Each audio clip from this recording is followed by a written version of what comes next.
If you come to watch fragrance videos, your number one motivation is probably to smell as good as humanly possible. And while the fragrance industry wants to do that, their number one motivation is to make themselves money. This is a graph showing the success of Baccarat Rouge 540 prior to TikTok coming out. And you can see that for the first 4 years, they didn't do very well. It was only when marketing entered the picture, when social media entered the picture, that the fragrance actually started making money.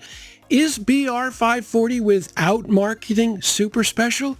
Not really. So what do? One thing you do is you wear classics. Now, there are some modern classics from the last 5 or 6 years, but then there are a lot of classics from beyond that have stood an even longer test of time and haven't been discontinued, because those go beyond marketing. Nothing stays around for a decade unless it's actually really good. It's been battle tested. The insidious thing is that the fragrance industry does things to put people off the classics. The watering down phenomenon. In some cases, it's done by IFRA, but a lot of cases it's done for economic reasons. If something that's really, really good and people are still wearing it all the time, why would they want to buy the new fragrances that they're flooding the market with? Not all companies are like this, obviously, but marketing really does have a massive influence. The best way to avoid it is to wear classics like the 8 that I'm going to talk about today. Fragrance number 1 is Ralph Lauren Polo, and man, oh man, is this fragrance taking a beating, and yet it's 2 years, it's going to be 50 years old. I have seen a young influencer really go to town on this, stigmatizing like crazy people that wear this, calling them grandpa and old man. Then you've got the fact that in 2003, this thing was watered down considerably. Now, I will say in that case, IFRA played the largest role, definitely, because this fragrance is a Chypre. Chypre is fresh on top, but it's got a deep, earthy base. One of the most important things about the deep, earthy base here is oak moss. And in 2003, because of allergies like this, and there are a lot worse pictures than this, that is somebody that's allergic to oak moss absolute. So it affects 2% of the population, and they had to put major restrictions on it. Unfortunately, aroma chemicals don't do quite the same job as oak moss absolute. Doesn't have the same depth. There are other notes here, though. You're going to lead with the pine, which is a very innovative note for a Chypre. Normally, it's something fresh like bergamot. And then you've got leather, you've got tobacco. So there's other elements of earthiness that you're going to get with this Chypre. The reason this has stood the test of time, though, is because this was the peak of Chypre. Chypres were all over the place in the 1970s. In fact, the perfumer here, Carlos Banim, he worked with a mentor called Bernard Shaw, who in 1971 made a fragrance called Aromatics Elixir, and that was by Clinique. And it was a Chypre, and it was for women. That was 1971. Banim, over time, perfected the Chypre. And this came out in 1978 at the tail end of the 70s. They'd been working on Chypres, getting them better and better over time. This was the pinnacle. And that's what makes it such a classic. Now, it has been watered down somewhat. There's no question. It doesn't have the same depth that it used to, but the scent is still here. It's still got the classic bottle. And I find for at least the first half hour, 45 minutes, I really do get that experience. My solution is to enjoy the first hour, spray on clothes. It stays with me a while. It's just too much of a classic for me to not wear it. And given the fact that it's still going on, it's still selling and hasn't been discontinued, after almost 50 years, a lot of other people share my sentiment. When you lose your dream at the age of 13 of being a professional ballet dancer and you turn it around, and at the age of 25, you make what I believe is the most consequential fragrance release of the last 40 years, you're doing pretty good. And that's what Francis Kurkdjian did when he created the original Le Male. And the story behind the creation of this is out of this world. He was actually on a student training exercise. He was not even a perfumer at the time, but he was brought in to watch. He got involved. He ended up creating the formula for this, and the rest is history. Kurkdjian was a very serious ballet dancer, and he said that the preparation for ballet at such a young age really helped him do the same kind of skills you need to become a perfumer: constraint, discipline, and endless starting over. When you make a fragrance, they go through something called trials. They will get the book, and then they will put some formulas together, and then they will put it in the machine, and they'll see how it goes.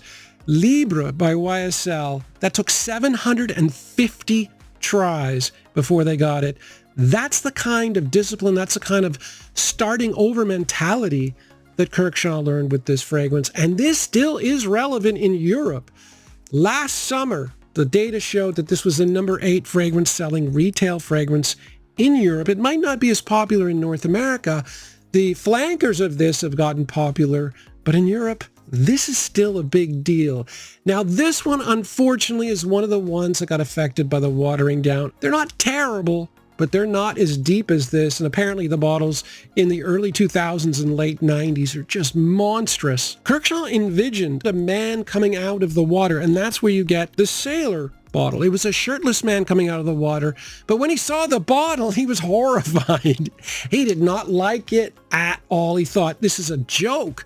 I think Jean-Paul Gaultier really knew what he was talking about with the bottle. He really insisted that this fragrance come in this particular bottle, and he turned out to be right, and this really is an icon, even in the United States and Canada, although it doesn't have quite the same cachet here now.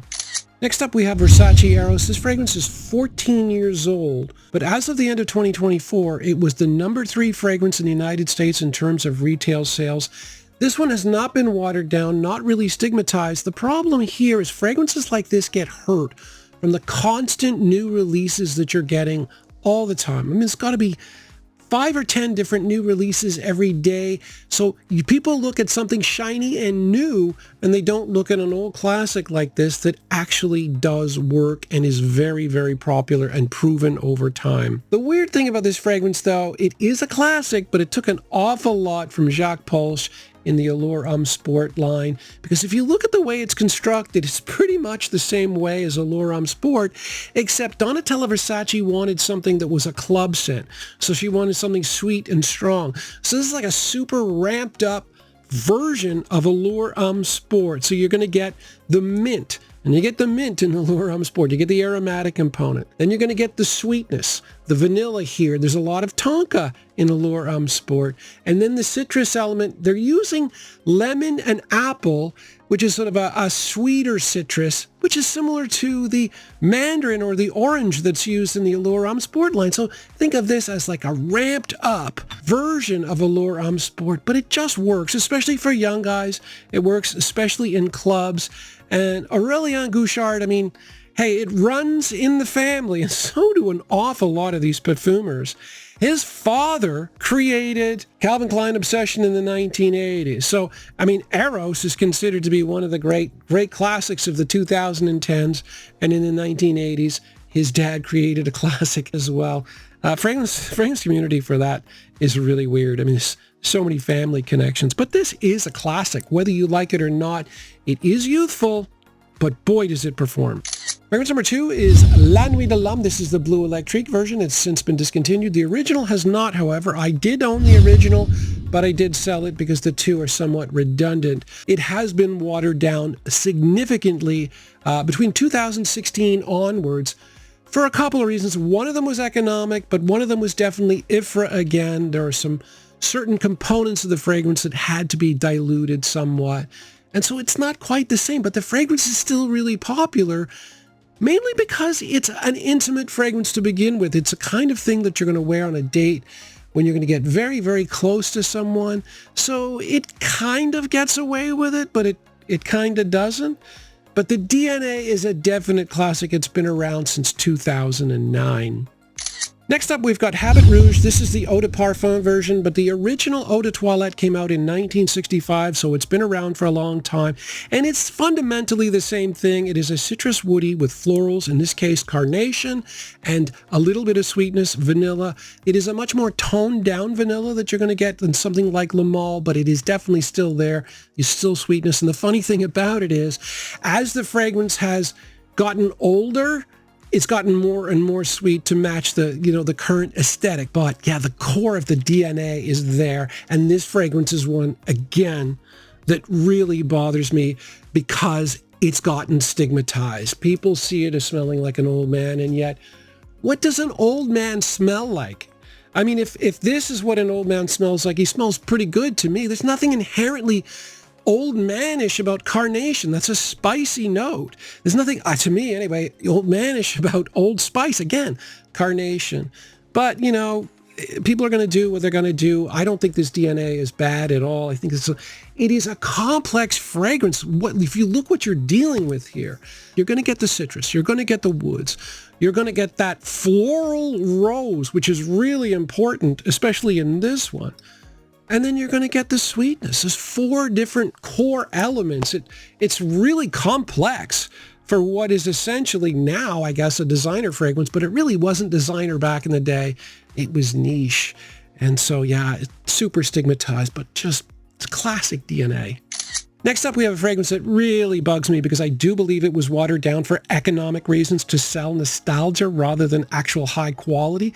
And that is incredibly frustrating. And that fragrance is Drakkar Noir, but it is still around because it is such a classic. People are still willing, like me, to buy a fragrance like this. Now, I was fortunate enough, ironically, just before I got into collecting fragrances and doing YouTube, I had a vintage bottle. Yeah, I mean, it was great. It was much stronger than what I have now. This is a newer bottle, and it got significantly watered down. But what makes this a classic is that it's a pure barbershop. It may be a touch sweeter, just a little hint sweeter than a standard barbershop, but it's super pleasant. This was the fragrance of the 1990s. So barbershops essentially are lavender, oak moss, and coumarin. Coumarin is like the part of the tonka bean that's powdery, but essentially a little bit of sweetness. Now, admittedly, with the oak moss restrictions, this one was definitely affected, but not, I believe, to this degree. This is something that I still do wear, though. This is a fragrance that Ash from Gensense, I mean, he's famous for talking about this all the time. He'll bring it up apropos of nothing. I even like the bottle. It's got a neat minimalist feel to it. Some people don't like it, but I just feel bad that it got watered down to this degree.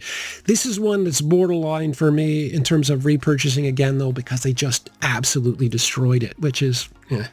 Next up, we have a weird one. This is Montblanc Individuel, and it is a very inexpensive fragrance. It's in the $30 range at the discounters. And this is the kind of fragrance that really gets hurt by the crazy amount of new fragrances because this truly is a classic. This was created by Pierre Bourdon. He created Green Irish Tweed, Millésime Impérial, Silver Mountain Water. He's one of the best perfumers. He might be the best perfumer of all time. Why he wanted to work for Montblanc and make a $30 fragrance, I don't know. But this was absolutely massive when I first got into fragrance collecting. Jeremy Fragrance, who really does know an awful lot about fragrances, was pushing this big time. And I don't blame him one bit. He was 100% right. This really is a classic. Now, I do prefer the Creed version of it, which is a little bit more subtle. It doesn't have quite the sweetness that this does. But it's a very original scent. Performance is not bad. It's got a powdery feel to it. It's a sandalwood-based fragrance, but it's also got a fair bit of vanilla. And then it's got a raspberry note to it as well. So it's interesting. The performance is decent. It's dirt cheap. It was made by the greatest perfumer of all time, but it's completely forgotten by a ton of different people. And you know, really, this is the kind of thing where in a perfect world, you know, a huge segment of the population would still be wearing it because the price is so good and the quality is still there. We started with a Carlos Benim fragrance, and we're going to end with a Carlos Benim fragrance. This is Calvin Klein's Eternity. This is another fragrance, unfortunately, that has been watered down significantly, but this fragrance actually saved not just the Calvin Klein fragrances, but the entire house. This, along with the female version of Eternity back in the early 90s, because Calvin Klein was in big trouble. This one sold so much in the United States that it completely turned around the entire... The only reason we still have Calvin Klein... I'm wearing Calvin Klein jeans right now. The only reason I am is because of this fragrance. That's crazy when you think about it, but it is a classic. And Benim made this as well. He was one of a couple of perfumers that did it. It is a beautiful fougere kind of fragrance with a subtlety that is just... I don't know. It just works. But again, watered down. Now, it is a little bit of out of date if you want to use that description. I'm becoming, the more I get into fragrances, the less I'm comfortable with that, because I'm like, what do you mean out of date? Anyway, it's an all-time classic. It is still wearable. I still overspray it. I spray it on clothes. I get about 4 hours. Fortunately, it's less expensive now because it's not the icon that it once was. I hope to produce more videos coming up. I had a really dry 5-month spell in terms of production, but that's going to be ramping up. and I'll be doing more shorts lately. Just, you know, life gets in the way sometimes, but things will be turning around. There will be more fragrance content, and it will get better, I hope. Anyway, thanks for watching. As always, really appreciate your time.